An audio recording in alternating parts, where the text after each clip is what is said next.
Estás a punto de escuchar una revelación que pocos se atreven a tocar, una historia oculta, oculta entre las líneas de las Escrituras y que resuena en antiguos mitos olvidados.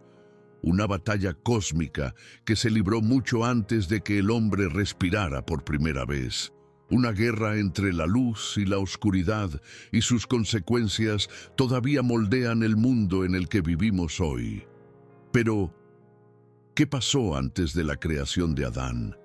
¿Es posible que el conflicto entre el bien y el mal ya existiera antes del Edén? ¿Qué pasaría si el mundo que conocemos se hubiera construido sobre los restos de una guerra celestial? En este vídeo descubrirás una verdad que ha sido olvidada durante milenios y que cambiará tu visión del Génesis para siempre. En la superficie, Génesis comienza con Dios creando los cielos y la tierra. Pero hay señales, pistas ocultas que sugieren que algo ya había sucedido antes. La oscuridad se cernía sobre la faz del abismo. ¿Por qué Dios comenzaría la creación con caos?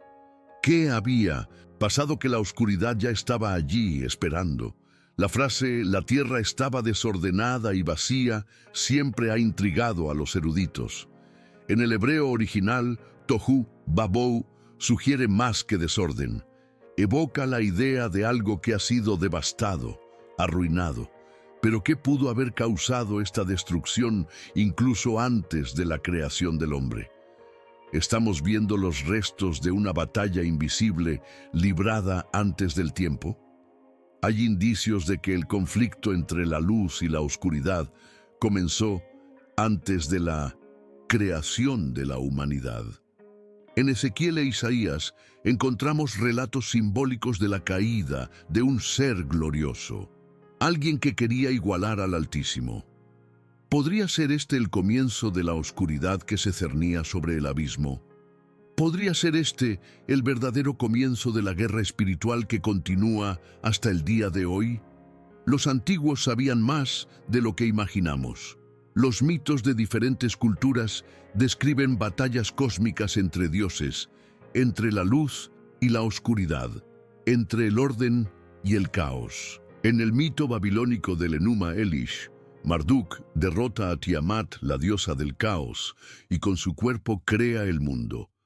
En Egipto, Ra debe luchar constantemente contra Apep, la serpiente de la oscuridad, para que el sol pueda salir. Pero esto no es solo mitología. Estos ecos antiguos apuntan a una verdad universal. El mundo fue moldeado por conflictos celestiales.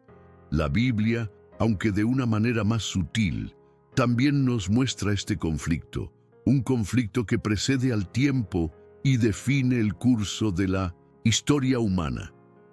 Al comienzo del Génesis hay una curiosa mención: y el Espíritu de Dios se movía sobre las aguas. Este detalle ha llevado a algunos estudiosos a preguntarse, ¿qué aguas eran estas? ¿Y por qué era necesaria la presencia del Espíritu allí? Muchos creen que estas aguas representaban los restos de una creación o batalla anterior que había hundido la existencia en la oscuridad. Esta idea se ve reforzada por la tradición mística judía, especialmente en textos como el Zohar. Estos escritos sugieren que hubo mundos anteriores, creaciones que fracasaron o fueron destruidas antes de la creación actual, y estos fracasos estarían ligados a un colapso espiritual, un conflicto entre fuerzas opuestas que dejaría profundas huellas en el universo. La tradición gnóstica también hace contribuciones intrigantes. Textos como el Apócrifo de Juan hablan de emanaciones divinas en conflicto y de la existencia de un ser que intentó usurpar el papel del Creador, dando origen a la materia y al caos. Para ellos, la creación material ya ha comenzado bajo el peso de una batalla perdida, el reflejo de una guerra en el cielo. Estas versiones no están en el canon bíblico tradicional, pero se hacen eco de una profunda verdad espiritual. Algo sucedió antes del Edén, algo que la Biblia menciona con sombras y símbolos, pero que revela un trasfondo de conflicto, orgullo, caída y oscuridad. Un escenario que precede al surgimiento de la humanidad y que todavía influye en nuestro mundo. ¿Qué pasaría si la creación del hombre fuera en realidad una respuesta divina al caos anterior? Adán no solo habría sido el primer hombre, sino el comienzo de un nuevo orden, construido sobre las ruinas de una rebelión celestial. Esto explicaría por qué la serpiente ya estaba en el Edén, astuta y caída, como si hubiera sobrevivido a un juicio anterior. La serpiente del Edén, descrita en Génesis como engañadora desde el principio, puede haber sido uno de los protagonistas de esta antigua guerra.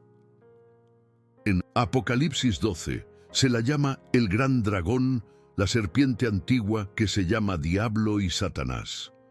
Esto sugiere que su caída no ocurrió en el Edén, sino mucho antes, en una época olvidada por la mayoría. La tradición cristiana a menudo asocia esta caída con la rebelión de Lucifer, el portador de la luz. Ezequiel 28 lo describe como un querubín ungido, perfecto en belleza, que habitaba en el Edén celestial antes de ser expulsado a causa del orgullo. La caída de este ser no fue un simple desliz de la lengua, fue un acto de guerra, un ataque frontal al trono de Dios.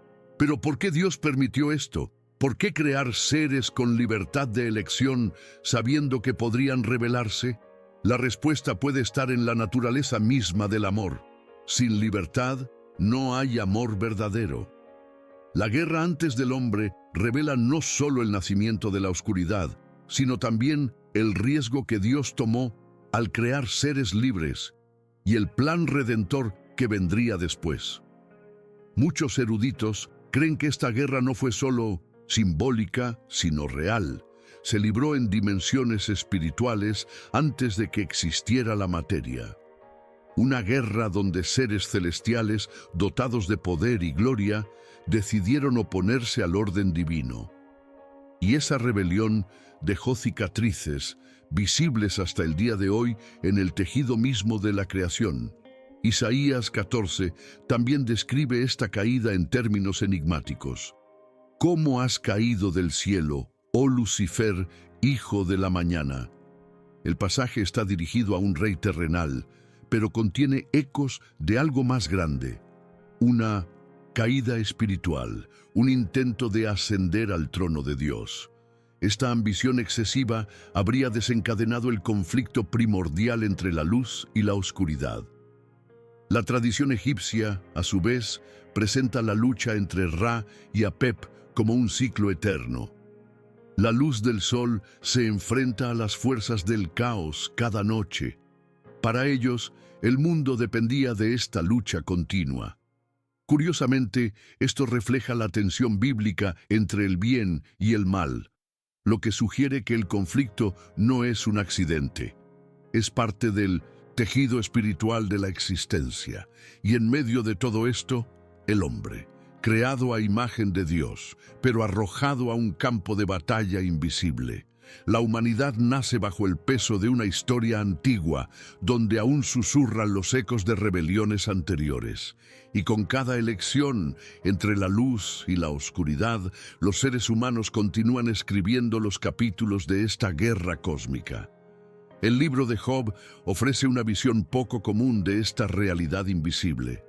Cuando Dios le responde a Job, le pregunta: ¿Dónde estabas tú cuando yo fundaba la tierra?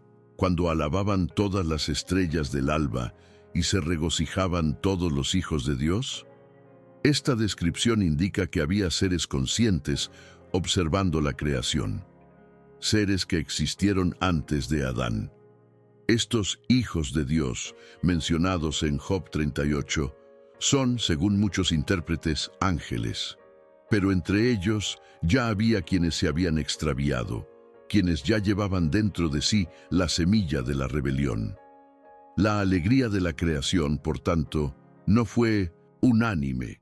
Mientras algunos celebraban, otros conspiraban, preparando el escenario para una nueva guerra, esta vez con la humanidad en el centro. La creación de Adán no solo fue el comienzo de la historia humana, sino también el comienzo de un nuevo capítulo en el conflicto espiritual. El enemigo, ya caído, ve al hombre como una amenaza, una criatura hecha a imagen de Dios, capaz de amar, crear y elegir. Por lo tanto, la tentación en el Edén no fue una casualidad, fue un ataque estratégico, un intento de sabotear el plan divino, y así la sombra de la guerra anterior se cierne sobre toda la narración bíblica. El conflicto que comenzó en los cielos ahora se está desarrollando en la tierra, y cada acto humano, cada decisión, cada oración, cada pecado o arrepentimiento es parte de un drama mayor. La batalla entre la luz y la oscuridad continúa, pero ahora con el hombre como participante directo. Con esto entendemos que el mal no surgió del hombre, ya existía, ya estaba presente, esperando una oportunidad. La creación de Adán no inició el conflicto, lo intensificó. El escenario ya estaba preparado, las fuerzas en conflicto ya estaban en movimiento, y el hombre fue creado en el ojo de la tormenta. A partir de este punto, la Escritura deja claro que la humanidad está llamada a tomar partido. He puesto delante de ti la vida y la muerte. Elige, pues, la vida. Esta elección no es solo personal, es cósmica, porque cada ser humano lleva dentro de sí el reflejo del Creador y, por tanto, se convierte en blanco directo de las fuerzas que una vez se rebelaron contra él. Pero lo más impresionante es que, incluso ante la caída, Dios no abandonó su creación. En cambio, Él reveló un plan, un camino de redención. Desde Génesis hasta Apocalipsis vemos la promesa de la restauración. La guerra puede haber comenzado antes del hombre, pero su victoria final está directamente ligada a la historia de la humanidad. En el centro de esta redención está la luz que separa la oscuridad, la luz que brilla en las tinieblas, y las tinieblas no la prevalecen. Desde el primer hágase la luz hasta la llegada del Verbo encarnado, la Biblia traza una línea clara. La luz siempre triunfa. Incluso cuando todo parece perdido, la promesa de Dios es clara. La oscuridad no prevalecerá. La victoria de la luz, sin embargo, no se produce sin resistencia. La guerra continúa. Efesios 6 nos advierte: nuestra lucha no es contra sangre y carne, sino contra principados y potestades en las regiones celestiales. Pablo nos recuerda que el conflicto espiritual es real y que no comenzó con nosotros, sino que simplemente nos alcanzó. Esta batalla es silenciosa, pero feroz. Se manifiesta en tentaciones, mentiras, miedos y dudas. En un mundo que intenta apagar la luz, cada gesto de fe es un acto de guerra, y cada oración, cada acto de verdadero amor, cada renuncia al mal, es una pequeña victoria en la gran guerra que comenzó antes del Edén. Y aún frente a la intensidad de esta lucha, Dios nunca dejó sola a la humanidad. Los ángeles todavía luchan por nosotros. El Espíritu Santo todavía habita entre los fieles. La cruz sigue siendo el estandarte de la esperanza. La guerra puede ser vieja, pero la victoria ha sido sellada y su consumación está cerca. Por lo tanto, comprender lo que sucedió antes de Adán no es mera curiosidad teológica. Se trata de comprender los orígenes de la batalla en la que estamos inmersos. Es ver que el mal que enfrentamos tiene raíces profundas, pero que la luz que nos guía proviene de un plan eterno, trazado antes de la fundación del mundo. Mucha gente se pregunta, si Dios es todopoderoso, ¿por qué permite esta guerra? ¿Por qué dejar que surja el mal? La respuesta no está solo en el poder, sino en el amor. Dios podría haber creado seres incapaces de errar, pero también incapaces de amar. La libertad fue el don que hizo posible tanto la rebelión como la redención. Es por esto que la narración bíblica está tan llena de opciones. Desde Minusentus, Adán hasta nosotros, el libre albedrío es el campo donde se manifiesta la guerra. Cada sí a Dios es una victoria sobre el caos. Todo no al pecado es un rechazo al reino de las tinieblas. El conflicto continúa, pero la libertad de elegir es lo que hace que la victoria tenga sentido. Y la Biblia nos señala un final, un momento en el que no habrá más lágrimas, no habrá más dolor, no habrá más noche. La ciudad celestial descrita en Apocalipsis no tiene necesidad de sol ni de luna, porque la gloria de Dios la ilumina. Es el regreso definitivo de la luz, la consumación de lo que comenzó con hágase la luz y resistió la oscuridad desde antes de la creación. Hasta entonces vivimos entre ecos del pasado y promesas del futuro, entre los escombros de una guerra antigua y los signos de una victoria segura. La batalla cósmica antes de Adán no ha sido olvidada, simplemente ha cambiado de escenario. Y ahora el escenario es nuestro. La historia aún se está escribiendo y cada uno de nosotros tiene un papel que desempeñar en ella. Frente a todo esto debemos hacer una elección. ¿Ignoraremos la realidad invisible o viviremos con discernimiento, conscientes de que nuestra existencia es parte de un plan eterno? La historia del universo no comenzó con el hombre y no terminará con él. Hay un propósito mayor, una luz más brillante, una verdad más profunda que cualquier cosa que veamos. La guerra antes de Adán nos muestra que el mal no tiene la última palabra. Puede que haya comenzado antes de nosotros, pero no terminará con nosotros. Terminará con la justicia de Dios. Y esta justicia no vendrá con ruido de espadas, sino con la gloria de Cristo, el Verbo que venció las tinieblas y trajo luz a la creación caída. Así que no se trata solo de conocer esta historia, sino de vivir a la luz de ella. Que cada uno de nosotros reconozca la profundidad de la guerra espiritual, pero también la grandeza de la gracia divina. La luz que venció la oscuridad antes de la creación aún brilla hoy, esperando corazones dispuestos a reflejar su gloria. Si este mensaje te habló, comparte este vídeo con alguien. Deja tu comentario diciendo qué fue lo que más te impactó. Y si aún no eres miembro, únete a nosotros y conviértete en miembro colaborador. Al hacerte miembro, nos ayudas a difundir estas revelaciones por todo el mundo. Que Dios te bendiga y te fortalezca en la luz.